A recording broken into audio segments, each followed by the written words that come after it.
नमस्कार, अपन झारखंड देख रहे हैं मैं हूं रश्मि श्रीवास्तव आपके साथ। बुलेटिन की शुरुआत करेंगे जहां बिहार विधानसभा चुनाव की घोषणा के बावजूद अब तक महागठबंधन में सीट शेयरिंग पर सहमति नहीं बन पाई है।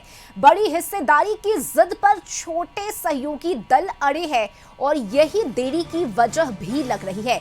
इधर झारखंड की बड़ी पार्टी झारखंड मुक्ति मोर्चा भी बिहार चुनाव लड़ रही है। आज शाम तेजस्वी आवास पर जेएमएम और राजद की सीट शेयरिंग पर बैठक होनी है और सीट शेयरिंग पर बातचीत के लिए मुख्यमंत्री हेमंत सोरेन ने मंत्री सुदिव्य सोनू और जेएमएम महासचिव विनोद पांडे को अधिकृत किया है। दोनों ही नेता सुबह रांची से पटना के लिए रवाना हुए हैं। जेएमएम पिछले कई दिनों से 12 सीटों की दावेदारी कर रही है, लेकिन बिहार की अनुसूचित जनजाति के लिए आरक्षित 2 सीटें, कटिहार की मनिहारी और बांका की कटोरिया विधानसभा सीट पर जेएमएम की नजर है। हालांकि एक दिन पहले ही चतरा में जेएमएम के केंद्रीय महासचिव विनोद पांडे ने कहा था कि जितनी सीटों पर सहमति बनेगी उतनी सीटों पर जेएमएम अपने उम्मीदवार को उतारेगा। इधर कांग्रेस ने कहा है कि महागठबंधन का फोकस बिहार की सभी 243 सीट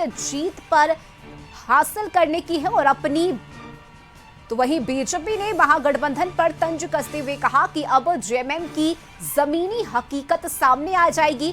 दरअसल आपको बता दें कि बिहार में 2 चरणों में यानी कि 6 और 11 नवंबर को मतदान होना है और 14 नवंबर को मतगणना यानी तय हो जाएगा कि बिहार में किसकी सरकार बनेगी। लगातार झारखंड मुक्ति मोर्चा अपनी दावेदारी पेश कर रही है, लेकिन जो महागठबंधन है वो झारखंड मुक्ति मोर्चा को कोई महत्व देने के पक्ष में दिखाई नहीं देता, क्योंकि बार बार अपने दावे प्रस्तुत करने के बाद भी जो उनके शीर्षस्थ नेता हैं, चाहे कांग्रेस पार्टी हो या फिर आरजेडी हो, झारखंड मुक्ति मोर्चा की बातों को उतने महत्व नहीं देना इस बात की ओर संकेत कर रहा है कि सब कुछ अच्छा नहीं चल रहा है। अब जो बैठक की तिथि निर्धारित थी उस तिथि से पहले इनको बुलाया गया है, उस तिथि में क्या बातचीत होती है ये देखने वाली बात होगी। लेकिन झारखंड मुक्ति मोर्चा जो दावे कर रहा है कि इतनी संख्या में हमें सीटों पर लड़ना है, आरजेडी और कांग्रेस जो मुख्य घटक हैं इस गठबंधन के, अब कितनी सीटें देते हैं झारखंड मुक्ति मोर्चा को ये देखना। देखिए, हमारे 2 वरीय नेता अंतिम वार्ता करने के लिए बिहार पहुंच चुके हैं। आज संभवतः शाम में बैठक होगी और ये अंतिम निर्णय के लिए होगी। कितने सीटों पर हमें मौका मिलेगा ये तय होगा और हमारे नेता की सहमति से तय होगा। हम जिन सीटों पर हम लोगों ने दावेदारी रखी है वो हमारा मजबूत जनाधार है, हमारे लोग वहाँ हैं और निश्चित रूप से हमें अपने राजनीतिक जनाधार के अनुरूप सम्मान मिले, यही प्रयास। तो इसमें कहाँ गड़बड़ दिख रहा है? गठबंधन पूरी मजबूत है, गठबंधन पूरी संजीदगी के साथ बिहार के 243 सीटों पे चुनाव लड़ने का काम करेगी और बिहार के 243 सीट पे मजबूती के साथ हम चुनाव लड़ेंगे और ये वोट चोर लोगों को सत्ता से हटाने का काम करेंगे।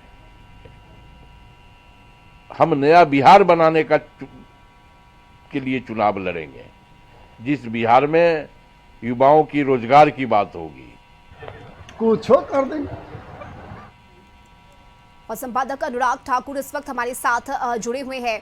अनुराग जी, देखिए, मुख्यमंत्री हेमंत सोरेन की तरफ से सुदिव्य सोनू और विनोद पांडे को अधिकृत किया गया है। तेजस्वी यादव से दोनों की बातचीत होगी, उसके बाद सहमति बनाई जाएगी। लेकिन क्या संदेश दिया है मुख्यमंत्री हेमंत सोरेन ने? कितनी सीटों की मांग की जाएगी जेएमएम की तरफ से? बिल्कुल रश्मि, बिहार विधानसभा चुनाव की घोषणा होने के बावजूद अभी तक महागठबंधन में सीट शेयरिंग को लेकर सहमति नहीं बन पाई है। वहीं अगर हम जेएमएम की बात करें तो मुख्यमंत्री हेमंत सोरेन लगातार तेजस्वी यादव से संपर्क में रहे हैं और 12 से 14 सीटों पे अपनी दावेदारी कर रहे हैं, क्योंकि कई जो बॉर्डरिंग एरियाज हैं वहां पे झारखंड जेएमएम की, उनका कहना है कि जेएमएम की पकड़ है और जिस तरीके से झारखंड विधानसभा चुनाव में इन्हें आरजेडी को महागठबंधन में सीटें दी गई थी, उसी तरह जेएमएम भी अपना हक मांग रही है कि हमें भी बिहार विधानसभा चुनाव में कम से कम इतने सीटों पे 12 से 14 सीटें मिले ताकि उसमें जेएमएम अपनी दावेदारी मजबूत कर सके। और क्योंकि झारखंड की सबसे बड़ी पार्टी है जेएमएम और वो लगातार तेजस्वी से संपर्क में है, और इसके लिए मुख्यमंत्री हेमंत सोरेन ने वहां के मंत्री सुदीप सोनू और जेएमएम के जो महासचिव हैं विनोद पांडे, उनको अधिकृत भी किया है। दोनों नेता आज रांची से निकल चुके हैं, पटना पहुंच भी रहे हैं और कुछ ही देर में पटना पहुंच भी जाएंगे। अभी कुछ देर पहले हमने विनोद पांडे से फोन पे बात भी की तो उन्होंने कहा कि उन्हीं सब चीजों को लेके ये लोग पटना आ रहे हैं और तेजस्वी यादव से मिलकर तो सीट शेयरिंग को लेके जो भी असमंजस है उसे क्लियर करेंगे। और उन्होंने साफ साफ कहा है कि जेएमएम बिहार विधानसभा चुनाव में अपनी दावेदारी रखेगी और मजबूती से रखेगी। जिस तरीके से हमने झारखंड में आरजेडी को सम्मानजनक सीटें दी थी, उसी तरीके से हमारी भी उम्मीदें हैं कि तेजस्वी यादव से मिलकर जेएमएम यहाँ पे एक अच्छे सीट शेयरिंग फॉर्मूला को तय करके कम से कम 7 से 8 सीटों पे चुनाव लड़े। जी रश्मि। चलिए, बहुत शुक्रिया अनुराग जी आपका ये तमाम जानकारी के लिए। और सहयोगी राजीव मोहन इस वक्त हमारे साथ जुड़े हुए हैं, उनसे बातचीत करेंगे। राजीव, क्या जानकारी, कितनी देर में बैठक शुरू होनी है, क्योंकि जेएमएम भी अपनी वो एक लिस्ट लेकर पहुंचेगी, किन किन सीटों पर दावेदारी देनी है इसकी जानकारी दी जाएगी। तेजस्वी यादव को क्या जानकारी मिल रही है बैठक को लेकर?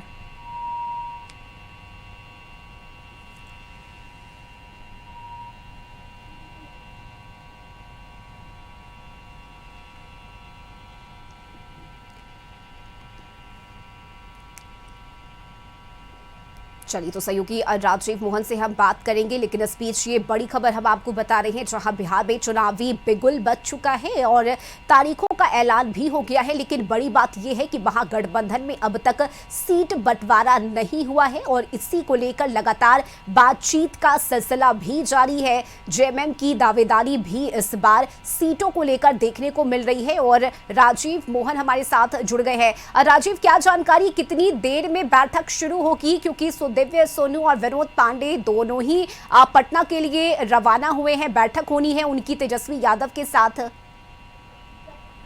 देखिए, अभी शेड्यूल कह सकते हैं कि कोई तय नहीं है, लेकिन ये माना जा रहा है कि जब वो पटना पहुंचेंगे तो देर शाम तक जेएमएम की जो सुदीप कुमार सोनू जो मंत्री हैं और केंद्रीय महासचिव है जेएमएम के विनोद पांडे, इन दोनों की टीम जो है नेता प्रतिपक्ष तेजस्वी यादव से मुलाकात करेंगे और इस सीट शेयरिंग को लेकर इस बैठक हो सकती है, बातचीत हो सकती है। लेकिन ये समय जो है लगभग शाम का रखा गया है और देर शाम भी हो सकता है कि ये बैठक हो। महत्वपूर्ण बात यह है कि जेएमएम की एंट्री पहली बार जो है यहाँ बिहार में महागठबंधन के साथ चुनाव लड़ने की है, तो उनको कितनी सीटों पर चुनाव लड़ाया जाएगा इसको लेकर मंथन होगा। बिल्कुल राजीव, देखिए 12 सीटों पर चुनाव लड़ने की बात कही जा रही है, लेकिन इस बार विधानसभा चुनाव में जीत भी बड़ी होनी है, चुनौती भी बड़ी दिख रही है सामने। ऐसे में क्या लग रहा है, अंदर खाने से क्या जानकारी मिल रही है, कितनी सीटें दी जा सकती है, संभावना क्या है जेएमएम को लेकर? देखिए, बिल्कुल दावेदारी तो जेएमएम की 12 सीटों की है और पहले भी इसका जेएमएम की तरफ से बयान दिया गया था, लेकिन 12 सीट का एडजस्टमेंट महागठबंधन में उनका होगा ऐसा नहीं है। माना जा रहा है कि 1 से 2 सीट मैक्स टू मैक्स इनको 2 सीटें बिहार में जो भी झारखंड से जुड़ा हुआ जो जिला है, जो विधानसभा है, उसमें उनको मिल सकता है। लेकिन ये 10 सीटों पर 12 सीटों की जो दावेदारी है वो कहीं से संभव नहीं है, क्योंकि और भी पार्टियां हैं इसमें। तो अब ये तय होगा जब दोनों के बीच में जो बैठक होगी, तेजस्वी यादव होंगे और जो जेएमएम के लीडर जो वहाँ से रांची से आ रहे हैं, और दोनों के बीच में जब बैठक होती है तो तय हो जाएगा। ये फार्मूला जो है, इनकी वजह से भी जो महागठबंधन का जो ताज़ा प्रेस कॉन्फ्रेंस किए जाने की बात कही जा रही है, वो इनके साथ सीटों का तालमेल नहीं होने का भी एक बहुत बड़ा कारण बताया जा रहा है। तो आज ये भी लगभग तय हो जाएगा। तो माना जा रहा है कि जेएमएम के साथ बैठक होने के बाद जो सीटों का जो तालमेल है, सीट शेयरिंग है महागठबंधन के बीच, वो तय हो जाएगा और तय होने के बाद ताजा। चलिए ठीक है, आप नजर बनाए रखिएगा, अपडेट हम आपसे लेते रहेंगे। फिलहाल बहुत शुक्रिया आपका इन तमाम जानकारी के लिए।